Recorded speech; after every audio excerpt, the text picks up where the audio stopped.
근데 통증이 시간이 지나도 낫지가 않고 점점 거기가 붓기가 동반이 된다. 이러면 이때부터는 질병을 의심을 해야 되고.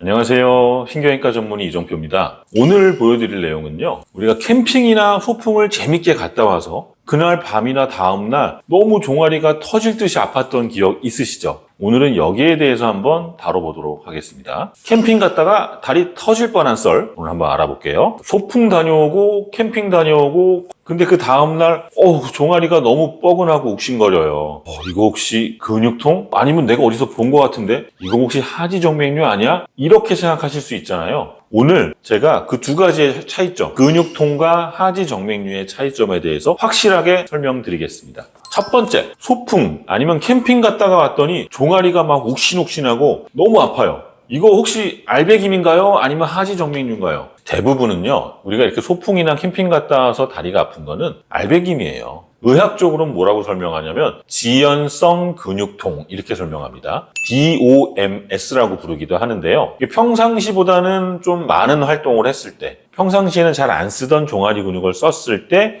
근육섬 위에 미세한 손상이 생기면서 이런 통증이 발생을 하는데요. 보통은 바로 아픈 게 아니에요. 하루나 이틀 정도 지나서 아프기 때문에 이거를 지연성이라는 표현을 씁니다.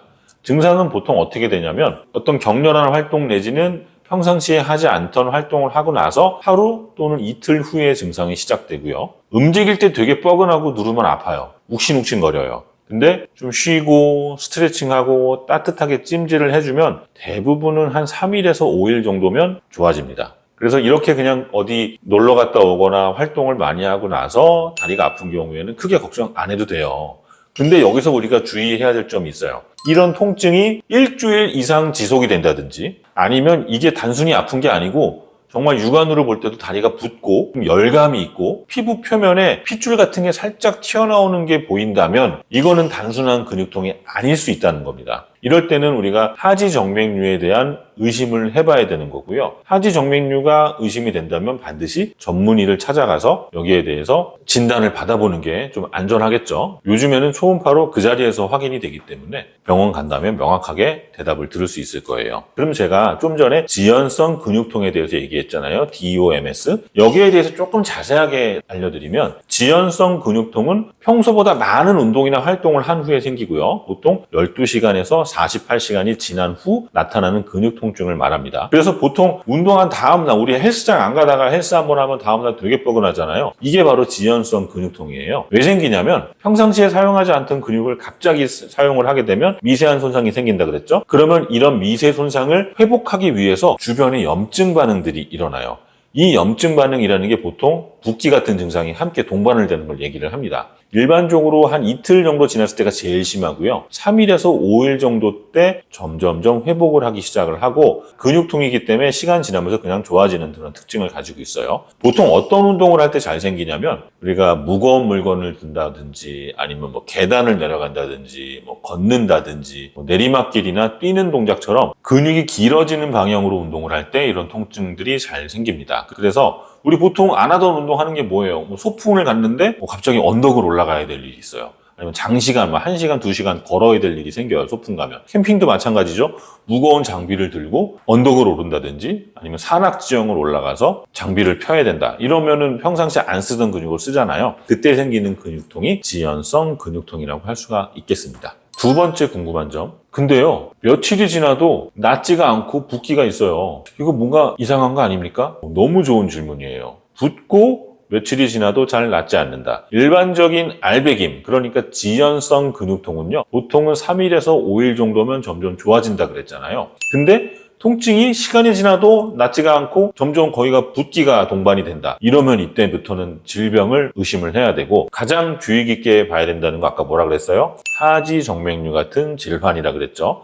하지정맥류라는 거는 정맥 안쪽에 있는 판막이 제때 탁 닫혀야 되는데 이게 닫히지가 않아서 다리에 있는 피가 상체 쪽, 그러니까 심장 쪽으로 흘러가지를 못하는 거예요. 그래서 다리 쪽에 혈액이 쏠리니까 붓기가 점점 지속이 되고 통증이 오래 가는 겁니다. 이런 하지정맥류가 의심되는 특징을 좀 설명드리면 첫 번째, 통증이 오래 가요.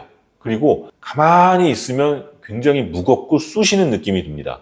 아까 지연성 근육통은 뭐라 그랬어요? 움직일 때 아프다 그랬죠. 근데 이건 그렇지가 않고 가만히 있을 때도 아파요. 두 번째, 다리가 쉽게 붓고 특히 하루 종일 활동을 하고 나면 오후, 저녁 때 다리에 피가 확 쏠리면서 더 통증이 심해져요. 오후쯤 되면 피부 쪽으로 좀 핏줄이 좀 비치기 시작을 하고 좀 심한 경우에는 혈관이 울퉁불퉁 돌출이 되겠죠. 그 다음에 특징이 뭐냐면 밤에 잘 때 쥐가 난다는 거예요. 잠을 자다가 쥐가 난다?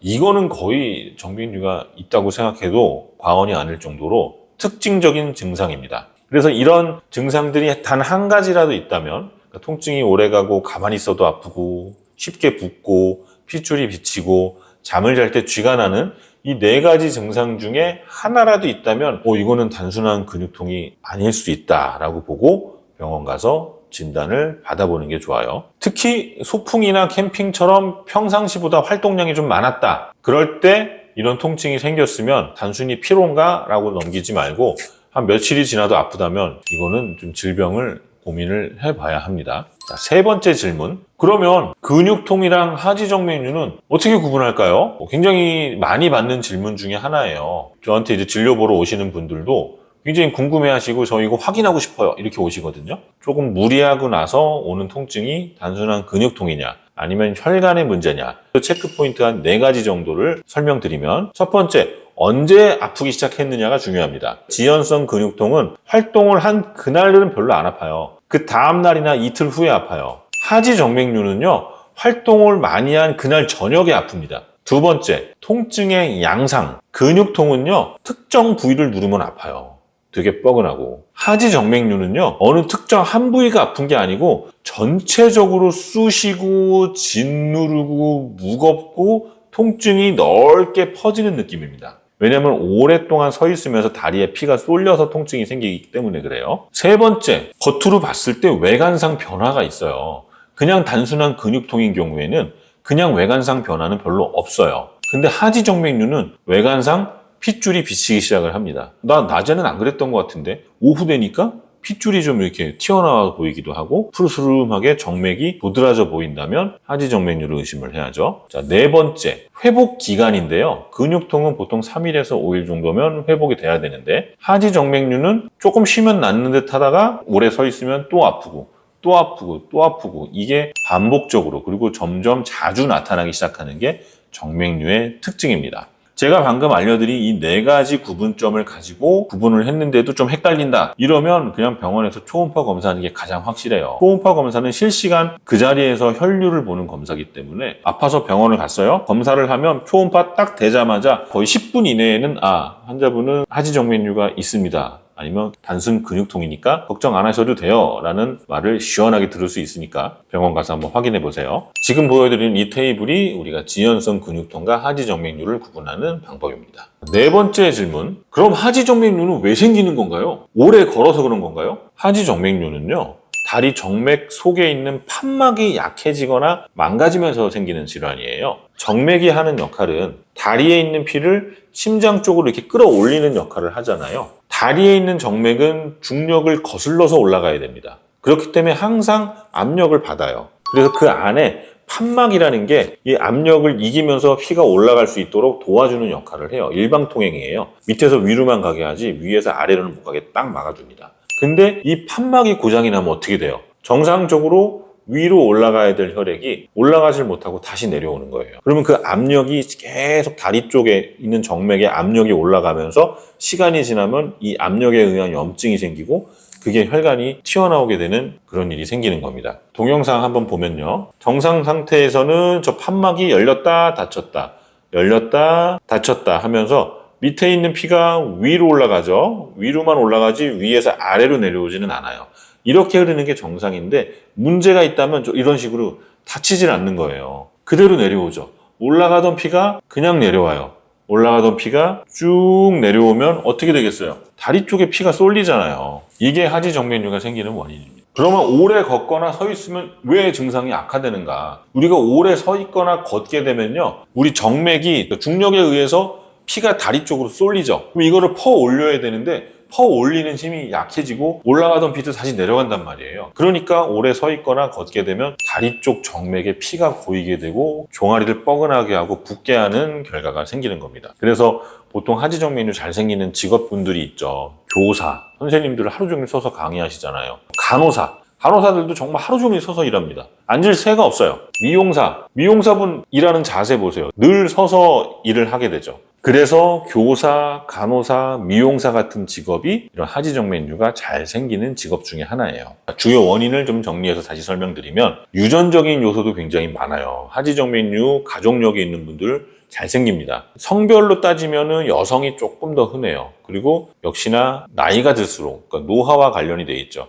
나이가 들수록 하지정맥류가 잘 생기는 걸로 돼 있고요. 여성분들은요, 임신했을 때 조심해야 돼요. 임신했을 때 호르몬이 확 변화가 되고 복압이 상승을 하니까 이렇게 정맥의 압력이 올라가거든요. 정맥의 압력이 올라가면 정맥류가 잘 생긴다 그랬죠. 비만, 살이 쪄도 이 하체로 가는 압력이 올라가요. 그래서 잘 생기고. 또 오래 서 있는 습관, 그러니까 직업적인 요소도 영향을 준다 그랬죠. 그리고 운동 부족, 운동을 너무 적게 해도, 반대로 너무 많이 해도 이렇게 정맥에 문제가 생길 수 있습니다.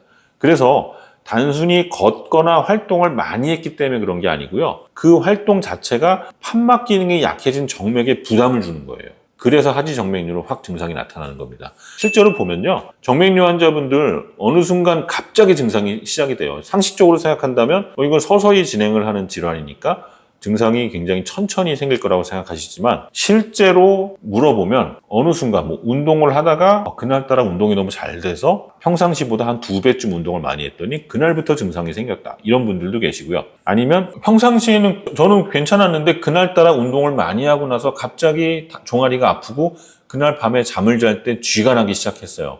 이렇게 설명하시는 분들이 있어요. 그러니까 정맥류라는 게 서서히 진행하는 병이기도 하지만 이렇게 갑자기 어느 날 증상이 나타나기도 하니까 여러분들 단순히 근육통이라고 생각하지 마시고 꼭 병원에서 확인을 해보셔야 됩니다. 이런 정맥류는 진짜 초음파 없이는 절대로 알 수가 없죠. 환자분들 중에는 전혀 정맥류라고 생각 안 하고 왔다가 종아리에 쥐가 와서 왔다라고 했는데 초음파를 막상 대보면 하지정맥류가 엄청 심한 경우가 있죠.